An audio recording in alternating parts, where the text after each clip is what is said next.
Travel and Tour World magazine is in conversation with Mr. Peter Richards, the consultant on cultural tourism development and market access, International Trade Center of the United Nations. Mr. Richards, how has tourism in the Asia-Pacific region grown recently?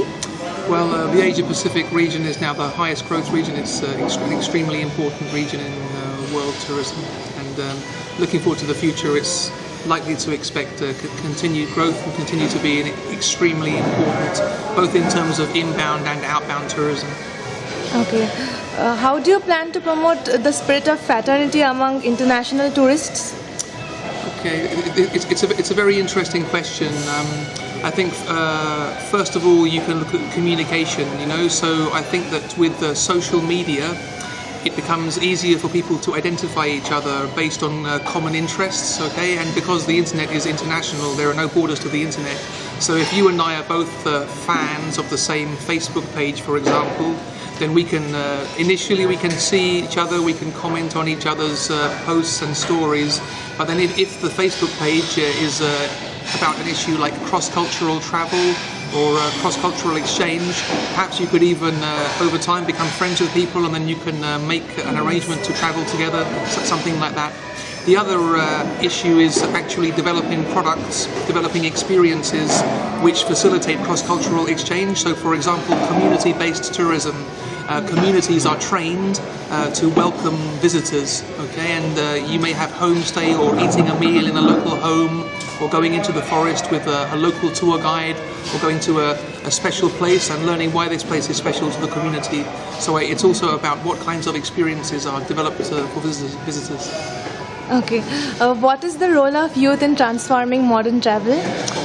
I think part of the role in youth, to be honest, is as entrepreneurs creating amazing experiences, So what I see very much in Asia is a lot of young people, they want to build on the things which they love and feel passionate about their own culture, but at the same time they want to do something a bit different from their parents or from the old generation, Of course there's some generation gap, but people still want to build on their traditions, and one way that they can do it is being an entrepreneur, maybe a social entrepreneur.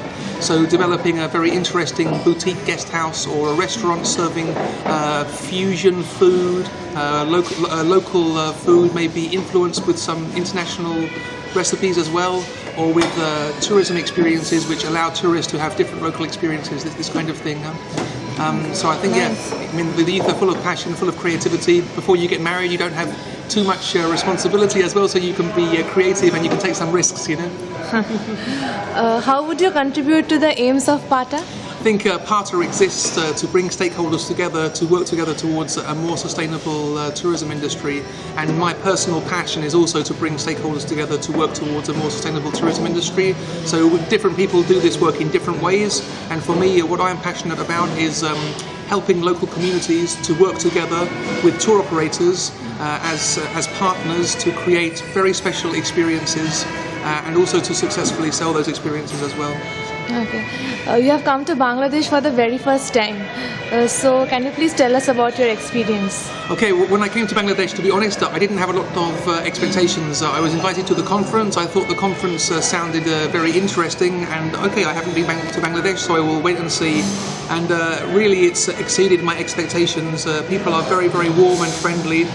When I was having a look around, for example, going to the local market in Bazar or visiting some local tourism sites, young people came up to me, they gently introduced themselves to me, they asked me where I was from, and they weren't trying to sell me something or trying to hassle me. No, they were really genuinely interested, which was very touching, and it was very fun to talk to them and to spend a few minutes having a chat, so I really enjoyed it. Warmth and hospitality of exactly, yeah, and sincere hospitality, Of course, nobody likes to be bombarded with hawkers, but this was completely different. It was a genuine interest, and it was lovely. I really enjoyed it.